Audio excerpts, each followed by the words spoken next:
Hello guys, we have once again made a tier list of team of characters, and this time we are going to be scaling the season 3 A characters. And since there are a lot more characters, we are going to need a lot more time.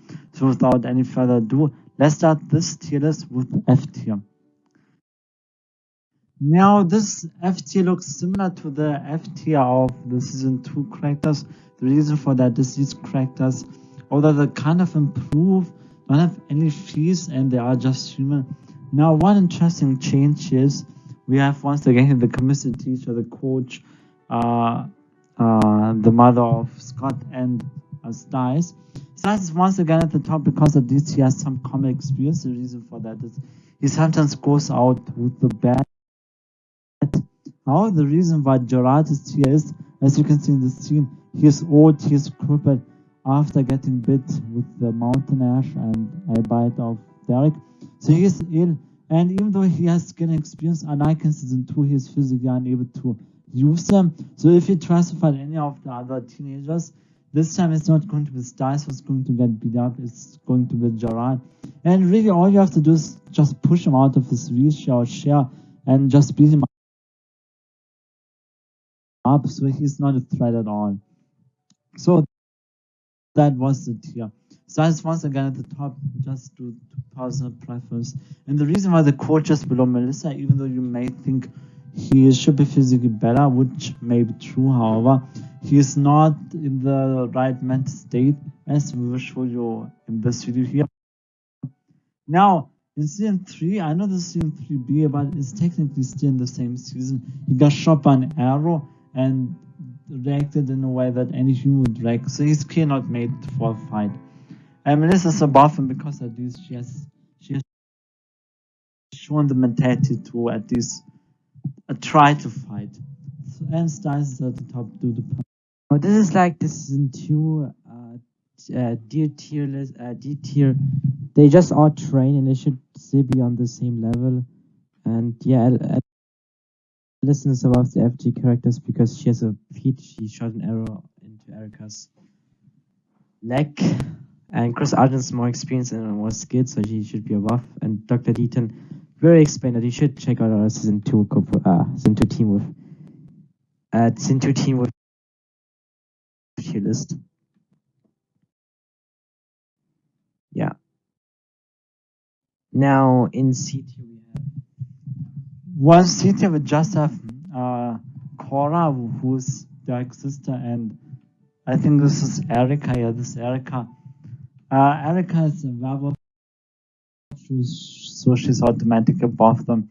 And as a Cora, she at least has gained to alphas better than anything that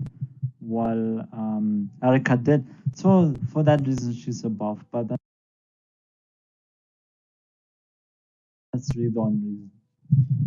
now in B tier we have Peak Isaac and Base Scott, meaning base. And now the reason why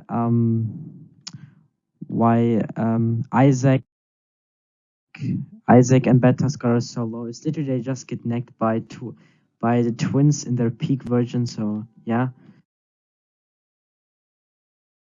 And now you might be wondering why is Boyd so high? I mean, like literally has 0 feats. With this is due to the fact that we can literally see that that Scott literally gets necked, and Isaac has got a pretty neck to neck. I think Scott, in my opinion, is better because he has better skill than him. And yeah, you pretty much see he cannot even land one hit on peak Enos, whereas Boyd literally can did get a hit on Enos. So yeah, he technically outperformed them, both of them. So he should scale above Beta Scott. And now for why Derek is above them is because he literally has scaled into the Killian, who is the strongest character in this season. So that's why. Yeah, that is the reason why that's why Omega Derek is so high. Anyways. Now we're starting with the A tier. We're starting with Scott. Scott is the lowest here, and that's just due to he is the only reason why he's even in the same tier as Alphas, he has an Alpha status, which would automatically put him above his beta version because the show has shown multiple times consistently that Alphas are way above betas and betas have no chance at all. So that's why he's above. However, the reason why he's at the bottom is he has no feeds. He does become an Alpha, and that's why he's getting ends in season 3A. And he starts having fees in 3B, but this 3A here has no fees. Now, as for the twins, this is the twins individually. While they're above us, they're just do better fees than him. That's why. Now, as for Ennis, like I said, Ennis was able to defeat Scott in his beta version, and even though Scott is like becomes an alpha, there is no proof to say that he should surpass him. Now, you might be wondering why is Derek above Enos, even though we see Enos absolutely destroy him, meaning Enos is above him in this fight. That is true. Enos early in the season outperforms Derek and defeats him. However, Derek does have a field which puts him above Enos, which is this ninja type of alpha whose name is Kali.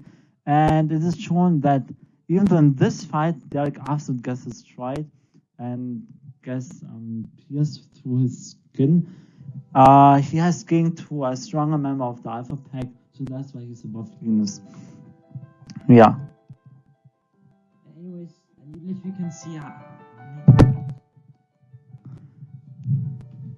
Yeah, you can see that Derek has getting to her, and he's able to put up some kind of fight.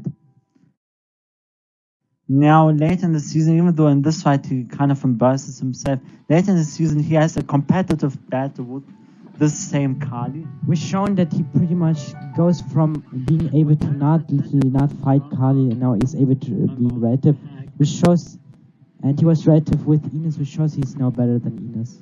Yeah, Enos only has gained to a weaker Derek, while a stronger Derek who has more training and meaning he improves his skill is able to fight relative with a stronger member, Kali. And Kali, and even though the relative, Kali has a harder time this time against Derek and needs more time to defeat him. But later on, she's still a little bit better than him in skill. So that's why she's a little higher than Derek. But they are more relative than they were in the first fight.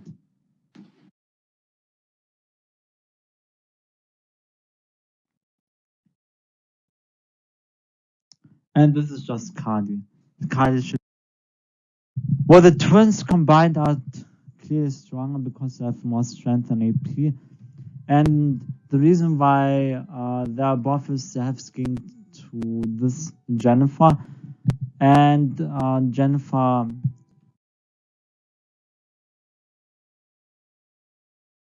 is Jennifer is stronger than anyone else. And they last longer than Kali did against Jennifer, this version of Jennifer, so they skill above them.